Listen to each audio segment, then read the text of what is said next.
This is my second attempt at the video because the first one didn't have audio for whatever reason. So this is my second case study video I'm doing on the Hurricane Katrina levee disaster.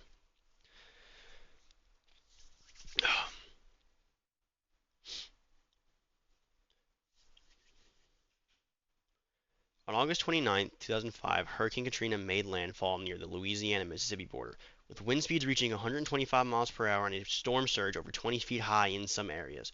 New Orleans, a city surrounded by water and sitting mostly below sea level, faced catastrophic flooding. While the storm itself was devastating, what followed turned a natural disaster into a man-made catastrophe. New Orleans depended on a network of levees and flood walls, many designed and maintained by the U.S. Army Corps of Engineers to protect it from the Mississippi River, Lake Pontchartrain, and surrounding canals. Over the years, these structures had to have been modified to accommodate city growth, with some levees built on unstable marshland and others topped with flood walls when space prevented widening the base. While this allowed for continued urban development, it compromised structural integrity. As Katrina approached, many residents evacuated, but due to economic disparities, lack of transportation, or disbelief in the storm's severity, thousands had stayed behind. The city's Superdome became a last resort shelter. When the hurricane made landfall as a Category 3 storm early that morning, the levees began to fail. First at the Industrial Canal, then along the 17th Street and London Avenue canals, water rushed into neighborhoods with the lower Ninth Ward and Lakeview, flooding homes and streets at an alarming rate. Investigations revealed that the levees collapsed because of critical design errors. Engineers misinterpreted soil strength data, building walls that couldn't withstand the water pressure. In many areas, the soil was just too soft, and the safety factor used in the levee designs was just 1.3, barely above the minimum acceptable level. This was a system built with little room for error, and Katrina pushed it past its limits. The result was massive flooding, more than 1,800 lives lost, and over $100 billion in damages.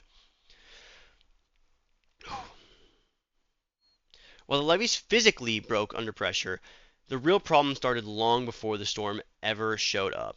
Inside the organizations responsible for designing and maintaining the flood protection system, there were a lot of poor decisions made for the wrong reasons. One big issue was that budgets and deadlines became more important than safety. The Army Corps of Engineers and other agencies were under pressure to finish things quickly and avoid spending too much money.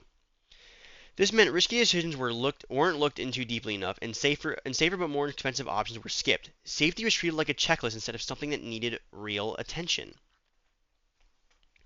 There also wasn't one group clearly in charge. Lots of different government organizations were involved, but that meant responsibility was scattered.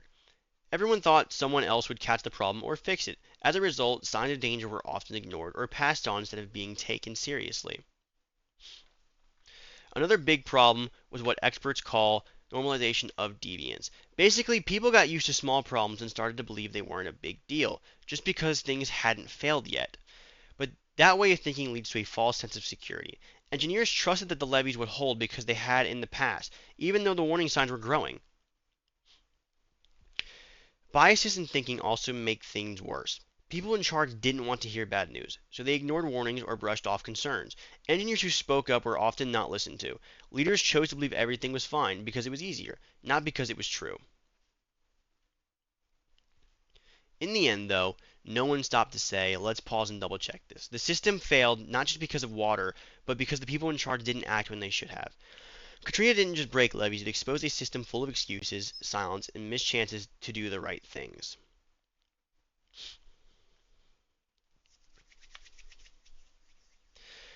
The Hurricane Katrina disaster shows that being a good engineer isn't just about doing the math right, it's about also doing the right thing. If something seems off, engineers just speak up and keep speaking up until someone listens. It's not enough just to raise a concern once. People's lives can depend on how hard you fight for their safety. Second, companies and government agencies should make it easier for people to speak up harder to ignore problems. If the system encourages silence or punishes disagreement, then it's built to fail. Leaders need to make room for honest conversations. They should listen, even when it's uncomfortable. Challenging the group's thinking shouldn't be seen as negative. It's actually what helps prevent disaster. Ethics can't be something engineers think about only when something goes wrong. It has to be part of every decision, every day. Katrina is proof of what happens when warning signs are missed and corners are cut.